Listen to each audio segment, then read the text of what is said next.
வணக்கங்க. ஸ்ரீ கிருஷ்ணா ஜோதி நிலையத்திலிருந்து ஈரோடு ஜோதிடர் முனியாண்டி. பிறக்க போற குழந்தைகளுக்கு ஜாதக விளக்கங்கள குடுத்துட்டு இருக்கோம். அதுல இப்போதைக்கு நம்ம பார்க்கக்கூடியது 19/1/2026 பிறக்கக்கூடிய குழந்தையின் ஜாதக பலன்கள பார்க்கலாம். குழந்தை பிறக்கிறது விசுவாவசு வருடம் தை மாசம் 5ஆம் தேதி திங்கட்கிழமை அன்னைக்கு குழந்தை பிறக்குதுங்க.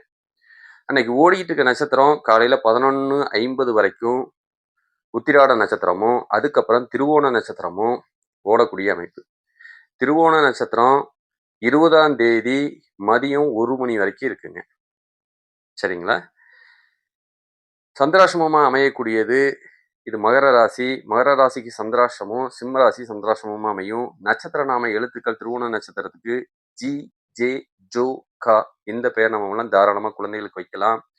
திதின்னு பார்த்தோம்னா பிரதம திதியும், யோகம் பார்த்தீங்கன்னா வஜ்ர யோகத்தையும், கரணம் பார்த்தீங்கன்னா கிம்ஸ்பிகினும், உச்சம் செவ்வாய் கிரகம், நீச்சம் ஆட்சி எந்த கிரகமும் இல்லை.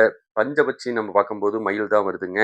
குபேர புள்ளின்னு பார்த்தோம்னா கிருத்திகை நட்சத்திரம் 4ஆம் பாதம் ரிஷபராசிலையும், அதிர்ஷ்ட புள்ளின்னு பார்த்தோம்னா உத்திராட நட்சத்திரம் 4ஆம் பாதம் மகர ராசிலையும், துரதிஷ்ட புள்ளி அப்படின்னு பார்த்தீங்கன்னா பூச நட்சத்திரம் 4ஆம் பாதம் கடகராசிலையும் அமையக்கூடிய அமைப்பு நல்லா இருக்கு. உத்திராட நட்சத்திரம் 11:50 வரைக்கும் ஓடுது. அதுக்கப்புறம் திருவோணம் வருது. நம்ம பார்த்தீங்கன்னா திருவோணத்தையே எடுத்துக்குவோம். இந்த திருவோணம் பார்த்தீங்க அப்படின்னு சொன்னோம்னா எடுத்த உடனே தசாபுத்தி என்ன நடக்கும் அப்படின்னு பார்த்தீங்கன்னா சந்திர தசை தான் நடக்கும். சந்திர தசை 10 வருஷம். பிறப்பு நேரத்தை பொறுத்தளவுக்கு கொஞ்சம் குறையுங்க அதுக்கேற்ற மாதிரி. அதுக்கப்புறம் செவ்வாய் தசை ஒரு 7 வருஷமும், ராகு தசை ஒரு 18 வருஷமும், குரு தசை பார்த்தீங்கன்னா ஒரு 16 வருஷமும். இந்த தசையெல்லாம் நல்லா இருந்துச்சுன்னா அப்பா அம்மா நல்லா இருப்பாங்க. குழந்தை பிறக்கிற நேரம் குழந்தையும் நல்லா இருக்கும். நோய் நொடி இல்லாமையும், வேண்டாத சங்கடங்களில் போய் மாட்ட வேண்டிய சூழ்நிலையும் இல்லாமையும், சரிங்களா, மரணம் வரைக்கும் இழுத்து கொண்டு போய் நிறுத்தாமையும் இது எல்லாத்தையும் ஏற்படுத்தும் அப்படிங்கிறத புரிஞ்சுக்கலாம். சரிங்களா, அப்போனா எந்தெந்த லக்னங்கள் பாதிக்கப்படும் அப்படின்னு நம்ம எடுத்துக்கிட்டோம்னா, முதல்ல பார்த்தீங்க அப்படின்னு சொன்னோம்னா ரிஷப லக்னம், கடக லக்னம், சிம்ம லக்னம், துலாம் லக்னம், மகர லக்னம், கும்ப லக்னம் கிட்டத்தட்ட பார்த்தீங்கன்னா இந்த 6 லக்னங்கள் பாதிக்கப்படலாம். சரிங்களா, முடிஞ்ச வரைக்கும் இந்த 6 லக்னங்கள்ல குழந்தைகளை ஆப்ரேஷனுக்கு இது பண்ணி எடுக்கிற மாதிரி இருந்ததுன்னா எடுக்காம இருக்கிறது தான் சிறப்பு. சரிங்களா, வேறு இந்த லக்னங்கள்ல மாட்டிட்டாங்க, வேறு லக்னங்கள்ல பிறக்கிறாங்க அப்படின்னா தாயும் தந்தையும் இடையில பிரச்சனையோ வம்பு வழக்கோ எதுவும் கொடுக்காது. சரி, இந்த லக்னத்துல சுகப்பிரசவம் ஆயிடுச்சு அப்படின்னு சொன்னா என்னென்ன பாதிப்புகளை கொடுக்கும் அப்படின்னா, தாயும் தந்தையும் இடையில பிரிவு பிரச்சனை இது கண்டிப்பா குடுக்குங்க. இந்த 6 லக்னங்கள் கண்டிப்பா குடுக்கும். இல்லைன்னா ஊர் விட்டு தேசம் விட்டு வெளியே போகக்கூடிய அமைப்பு, பூர்வீகத்தில் இல்லாத அமைப்பை ஏற்படுத்தும். பெத்தவங்க அவங்க பெத்தவங்களோட இருக்க முடியாத சூழ்நிலையை ஏற்படுத்தலாம். கடன், நோய், வம்பு வழக்கு பிரச்சனையும் இது குடுக்கும். கொஞ்சம் கவனமா இருக்கிறது சிறப்புங்க. சரிங்களா? இது பூர்வீகம் சம்பந்தப்பட்ட பிரச்சனை, சொத்து சம்பந்தப்பட்ட பிரச்சனைகளும், நீங்க வாங்கக்கூடிய சொத்துகள்ல பிரச்சனையையும் எல்லாத்தையுமே ஏற்படுத்தக்கூடிய அமைப்பு கண்டிப்பா குடுக்குங்க. செவ்வாய் உச்சமாயே உட்கார்ந்திருந்தாலும் பார்த்தீங்க அப்படின்னு சொன்னோம்னா, இந்த மாரி சங்கடங்கள குடுக்கக்கூடிய காரணத்தினால கொஞ்சம் கவனமா இருக்கிறது சிறப்பு. சரிங்களா? சரி. இந்த இந்த 6 லக்னங்கள் பாதிக்கப்படுறாங்க. வேற இந்த ஜாதக ரீதியா நாடி முறைப்படி என்னென்ன பலன் இருக்கு அப்படிங்கிறத பார்க்கலாம். ஒரு பெண் குழந்தை பிறக்குது அப்படின்னு சொன்னா, அவங்களுக்கு இரத்த குறைபாடு பிரச்சனை கண்டிப்பா வருங்க. அம்மாவுக்கும் இரத்த குறைபாடு பிரச்சனை, பீரியட் சம்பந்தப்பட்ட பிரச்சனை, முதுகு தண்டுவட பிரச்சனை, ஷோல்டர் சம்பந்தப்பட்ட பெயினு, தோல் பிரச்சனை, நரம்பு பிரச்சனையும் சேர்த்து தாய்க்கு குடுக்கும்.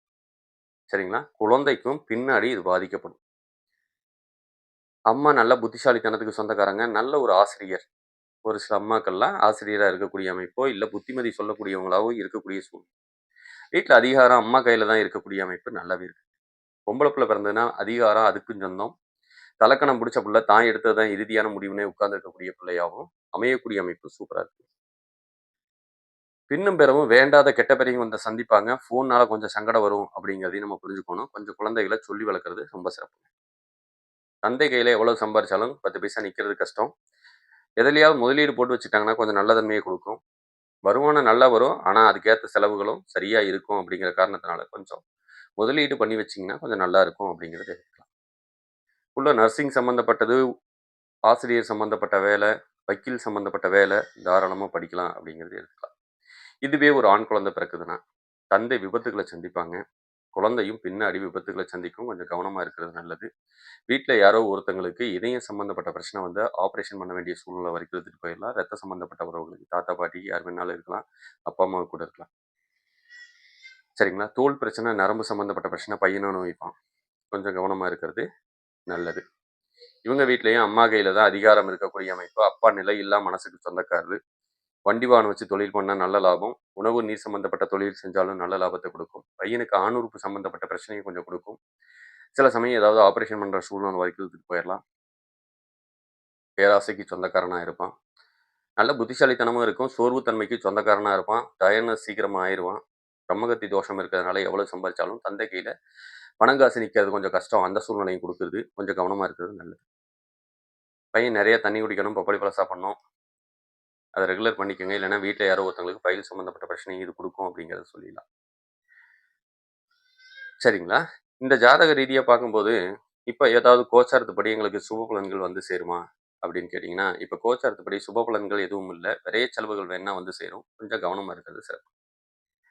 சித்திரைக்கு மேல யோகங்கள் நல்லா இருக்கு. அப்பன்னா சுப விரயங்கள் பண்ணலாம். இடங்க வாங்கலாம், வீடு கட்டலாம். தொழில்ல முன்னேற்றத்த குடுக்கக்கூடிய அமைப்பு எல்லாம் சித்திரைக்கு மேல 1 வருஷ காலம் நல்லா இருக்கு அப்படிங்கிற காரணத்தினால, தாராளமா சித்திரைக்கு மேல, அதாவது வைகாசி 18ஆம் தேதிக்கு மேல அருமையா இருக்கும். சரிங்களா? இந்த ஜாதக ரீதியா மேலும் வேறு தகவல் தேவைப்படுதுன்னா, கீழ இருக்க நம்பருக்கு தாராளமா கான்டாக்ட் பண்ணுங்க. உங்க ஜாதக விளக்கங்கள் தெரிஞ்சுக்கணும். நேர்ல வர முடியலனாலும் பரவால்ல. வாட்ஸ்அப் நம்பர் தான் கீழ குடுத்துருக்குறோம். தாராளமா அதுக்கு அனுப்புங்க. நம்ம ஒரு ஜாதகத்துக்கு ரூ. 200 சார்ஜ் பண்ணிட்டு இருக்கோங்க.